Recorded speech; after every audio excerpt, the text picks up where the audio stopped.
आज हम बात करने वाले हैं मैनेजमेंट कोटा के बारे में कि मैनेजमेंट कोटा क्या होता है, इसका क्या मतलब है। अगर इस साल आप डिप्लोमा इन फार्मेसी में एडमिशन लेने का सोच रहे हैं तो मैनेजमेंट कोटा के बारे में जानना बहुत जरूरी है। ठीक है, आप लोग की तरफ से जो सबसे ज्यादा कॉमन क्वेश्चन आता है कि सर हम लोगों का काउंसलिंग कब होगा। जैसे ही कोई ऑफिशियल डेट आएगा आपको काउंसलिंग के बारे में बिल्कुल बता दिया जाएगा। ठीक है, अभी आपको क्या करना है, अभी आपके पास जो डॉक्यूमेंट्स है, ठीक है, हाई स्कूल इंटर के मार्कशीट्स वगैरह हैं, आधार कार्ड हैं, आधार कार्ड के नाम हाई स्कूल के नाम मैच कर रहे हैं कि नहीं कर रहे हैं, मम्मी पापा के नाम मैच कर रहे हैं कि नहीं कर रहे हैं, अपने डॉक्यूमेंट्स को एकदम सही करा लीजिए। क्योंकि अगर आप आगे आप कोर्स करेंगे, पढ़ाई करेंगे तो डॉक्यूमेंट्स आपके सही होना चाहिए, क्योंकि आगे कहीं ना कहीं डॉक्यूमेंट में गड़बड़ी रहा तो बहुत दिक्कत हो जाएंगे। एग्जाम हुए हैं, काउंसलिंग भी आपका होगा, ठीक है, और जब भी होगा आपको बताया जाएगा, लेकिन काउंसलिंग होगा उससे पहले आपके डॉक्यूमेंट्स रेडी होने चाहिए, एकदम एक्यूरेट, कोई इसमें गड़बड़ी नहीं होना चाहिए।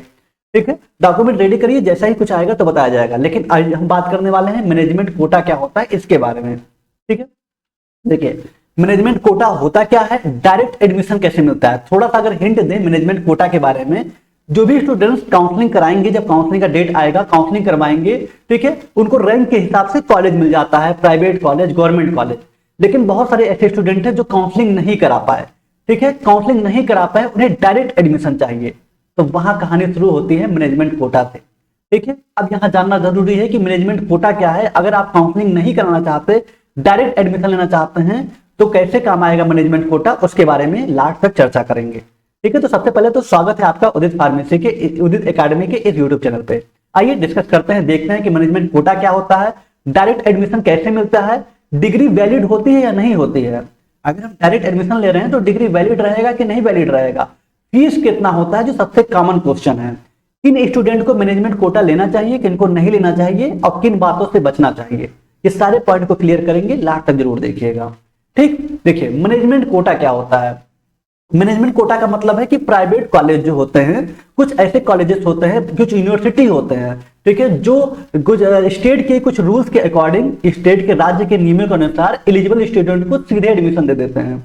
मतलब जो सीटें उनके पास होती हैं, उस सीटों का कुछ, अगर काउंसलिंग के दौरान उनका सीटें फुल नहीं हो पाती हैं तो उनके पास कुछ सीट होता है, उसे डायरेक्ट एडमिशन दे देते हैं बच्चों को।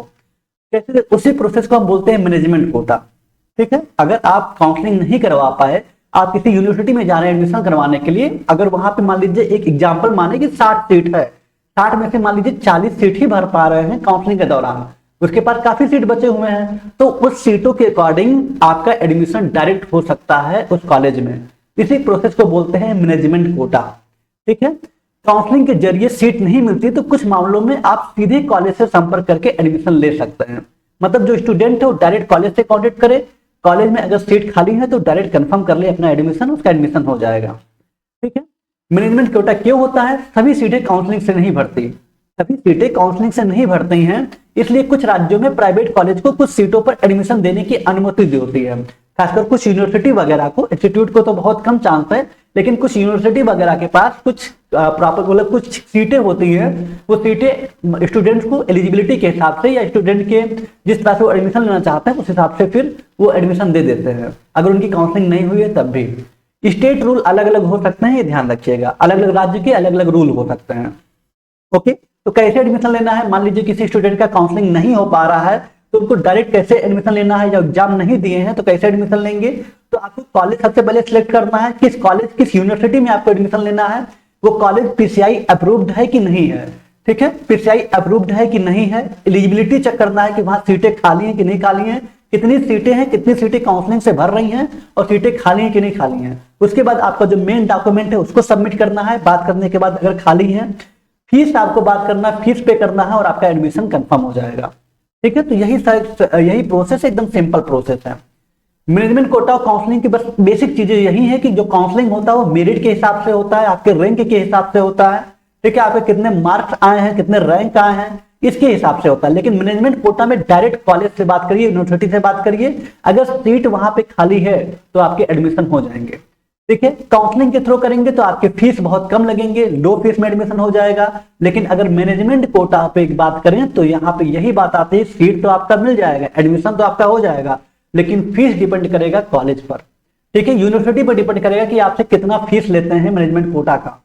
ओके, मैनेजमेंट कोटा के अकॉर्डिंग अगर आप आ रहे हैं तो कॉलेज डिपेंड करेगा कि अगर हमारे यहाँ भैया इतना फीस है, इसके अकॉर्डिंग होगा। ठीक है, काउंसलिंग में चॉइस फिलिंग का ऑप्शन होता है, लेकिन यहाँ डायरेक्ट कॉन्टेक्ट से बात चलता है। आप बात करिए जहां भी एडमिशन लेना चाहते हैं आपके नियरेस्ट, अगर सीट खाली है तो वो आप डायरेक्ट एडमिशन ले सकते हैं।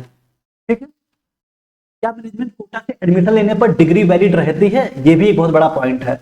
तो बिल्कुल वैलिड होती है, क्योंकि अगर आप ये चेक कर रहे हैं कि आपका कॉलेज पीसीआई अप्रूव्ड है, ठीक है, और संबंधित यूनिवर्सिटी या बोर्ड से एफिलिएटेड है। अगर यूनिवर्सिटी है तो ऑलरेडी पीसीआई से अप्रूव्ड है कि नहीं है उसको चेक करेंगे। ठीक है, और अगर इंस्टीट्यूट वगैरह है वहां पे मैनेजमेंट कोटा है तो अगर वो बोर्ड, मतलब कौन सा बोर्ड, अगर यूपी की बात करें तो UP BTE, Uttar Pradesh board of technical education से एफिलिएटेड है कि नहीं है, इसको कैसे चेक करना है। कमेंट आया हुआ था कि सर हम पीसीआई से कॉलेज अप्रूव्ड है कि नहीं है, इसको कैसे चेक करें। तो आप अपने कॉलेज का नाम और डाल लीजिएगा, जो भी कॉलेज का नाम है, उसके बाद देखिए PCI approval letter in PDF, आप देखिएगा उसका नाम आ जाएगा, या पीसीआई की ऑफिशियल वेबसाइट पे ले जाएगा, आपके कॉलेज का नाम आ जाएगा, इंस्टीट्यूट का नाम आ जाएगा। ओके, तो चेक करिएगा, नेट पे सर्च करेंगे अपने कॉलेज का नाम, इन पीसीआई अप्रूवल लेटर सर्च करेंगे तो आ जाएगा।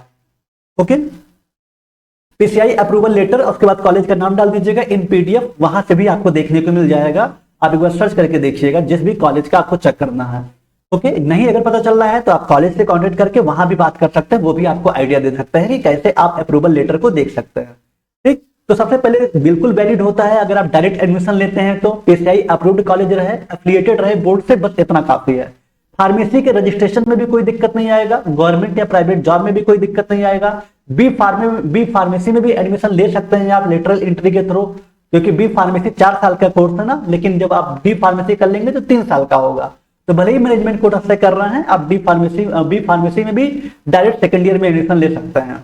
ठीक है, सभी एकेडमिक एंड करियर पर्पज के लिए मान्य है। ओके, बस यहाँ पे दिक्कत यही आती है कि फीस कॉलेज वाले अपने अकॉर्डिंग लेते हैं। मेरिट के हिसाब से आपको जो काउंसलिंग के हिसाब से फीस तो कम लगते हैं, पता चल जाते हैं, लेकिन इस तरह से मैनेजमेंट कोटा के अकॉर्डिंग फीस आपको ज्यादा पे करना पड़ सकता है। ओके, अब आपको किन गलतियों से बचना चाहिए ये बहुत इंपॉर्टेंट है, सबसे जरूरी बात है, क्योंकि सबसे बड़ा स्कैम होता है, ध्यान दीजिएगा, फेक कॉलेज से बचिएगा। बहुत लोग कहते हैं पीसीआई से अप्रूव्ड है भाई, बोर्ड से एफिलिएटेड है, कैसे एफिलिएटेड है, हमको लेटर चाहिए। आप उस लेटर को चेक करिए, उस लेटर में क्यूआर कोड होता है, उस लेटर में क्यूआर कोड होता है, उस क्यूआर कोड को सबके पास मोबाइल है, गूगल वाला खोल के स्कैन करिए। ठीक है, जो गूगल का होता है उसको आप स्कैन करेंगे तो आपके पास आ जाएगा, अगर वो सच में होगा, नहीं होगा तो स्कैन नहीं होगा। ठीक है, तो आप पहले अप्रूवल लेटर को चेक करिए कि आपका कॉलेज अप्रूव्ड है कि नहीं है। फेक एजेंट होते हैं ना, जिसको हिंदी में दलाल कहते हैं, उनसे आपको बहुत बचना है। वो बोलेंगे आपको हम बहुत सस्ते में करा देंगे, ये हो जाएगा, बहुत सस्ते में आपका एडमिशन हो जाएगा, कोई दिक्कत नहीं होगा, डायरेक्ट एडमिशन हम है ना, लेकिन बाद में वो एडमिशन करा के फिर वो कमीशन लेके चले जाते हैं। तो आपको फेक एजेंट से भी बचना है। डोनेशन स्कीम, आपको इतना दे दीजिएगा हम आपको करा देंगे, आपको एग्जाम देने नहीं जाना है, आपका सब कुछ हो जाएगा, इससे बहुत बचिएगा। ये बहुत ज्यादा होता है, बहुत स्टूडेंट इससे फंस चुके हैं, पैसा दे देते हैं और जो कराता है, जो एजेंट कराता है वो फिर गायब हो जाता है। ठीक है, बिना रिसिप्ट पेमेंट, जब भी पेमेंट करिए उसका रिसिप्ट अपने पास रखिए। जिस जगह पे पेमेंट कर रहे हैं, जिस किसी को पेमेंट कर रहे हैं, कॉलेज में डायरेक्ट एडमिशन लेना चाह रहे हैं तो जहां भी पेमेंट कर रहे हैं, कितना कर रहे हैं, उसका रिसिप्ट अपने पास जरूर रखिए, क्योंकि रिसिप्ट अगर आपके पास नहीं रहेगा तो वो फिर वेरीफाई नहीं हो पाएगा और फिर आपका एडमिशन कंफर्म नहीं होगा। हालांकि आजकल आप ऑनलाइन पे करते हैं तो वो मतलब मोबाइल में सेव हो जाता है, ट्रांजैक्शन हिस्ट्री में शो हो जाता है, लेकिन फिर भी आप एक हार्ड कॉपी भी अपने पास रखिएगा, वो बहुत जरूरी है। और पीसीआई अप्रूवल चेक ना करना, अगर पीसीआई अप्रूवल चेक नहीं करते हैं किसी भी कॉलेज में, नियरेस्ट आप सोचते हैं कि बगल में कॉलेज है, चेक एडमिशन ले लें, कोई दिक्कत नहीं होगा, तब भी लेकिन दिक्कत होगा, आपको आगे रजिस्ट्रेशन आपका नहीं हो पाएगा, आप रजिस्टर्ड फार्मासिस्ट नहीं बन पाएंगे। ठीक है, तो यही कुछ बातों का ध्यान देना है। मैनेजमेंट कोटा वही लोग को करा सकते हैं जैसे जो लोग काउंसलिंग नहीं करा पा रहे हैं, ठीक है, जिसके नंबर बहुत कम आए हैं, उनको इस साल डी फार्मेसी करना ही करना है। तो आपके कुछ पैसे ज्यादा लगेंगे, आप जिस भी यूनिवर्सिटी में कॉलेज में बात करिए, एक कॉलेज में पता कर सकते हैं कि सर यहाँ सीट खाली है कि नहीं खाली है, काउंसलिंग जब होगा उसके बाद, ठीक है, खाली है कि नहीं खाली है, उसके अकॉर्डिंग अगर वो बताएंगे खाली है तो मैनेजमेंट कोटा के अकॉर्डिंग सीटें मिल रही है, कैसे क्या है, सर फीस कितना है, सर कॉलेज पीसीआई से अप्रूव्ड है कि नहीं है, बोर्ड से एफिलिएटेड है कि नहीं है, सारी चीजें क्लियर करके फिर आप एडमिशन ले सकते हैं। ओके, तो आई होप कि आपको समझ में आया होगा मैनेजमेंट कोटा क्या है। मैनेजमेंट कोटा में काउंसलिंग की जरूरत नहीं पड़ती, आप डायरेक्ट कॉलेज से बात करके, यूनिवर्सिटी से बात करके अपना एडमिशन कंफर्म कर सकते हैं।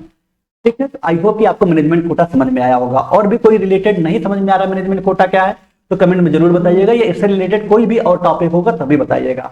काउंसलिंग को लेकर बहुत परेशान मत होइए, काउंसलिंग जैसे भी डेट आएगा कंफर्म हो जाएगा, अभी आपको अपने डॉक्यूमेंट्स एकदम सही कर लेने हैं, जो भी आपके पास डॉक्यूमेंट्स हैं उसको एकदम रेडी कर लेना है। हाई स्कूल इंटर का मार्कशीट, आधार कार्ड, ठीक है, और आपके पास अगर इनकम सर्टिफिकेट्स है, इनकम सर्टिफिकेट या जाति जाति प्रमाण पत्र, ये सारी चीजें आपको एकदम रेडी करके रखना है, पैन कार्ड वगैरह। ठीक, बाकी कोई डाउट है तो कमेंट में जरूर बताइएगा। और पर्सनली जुड़ने के लिए आदिश्री.ऑफिशियल इंस्टा आईडी फॉलो कर सकते हैं। उदित फार्मेसी इंस्टा आईडी है, इसको भी फॉलो कर सकते हैं अगर आप फ्यूचर में डिप्लोमा इन फार्मेसी करने का सोच रहे हैं तो। ठीक है, बाकी मिलते हैं नेक्स्ट क्लास में, तब तक के लिए tata bye bye, take care, love you all.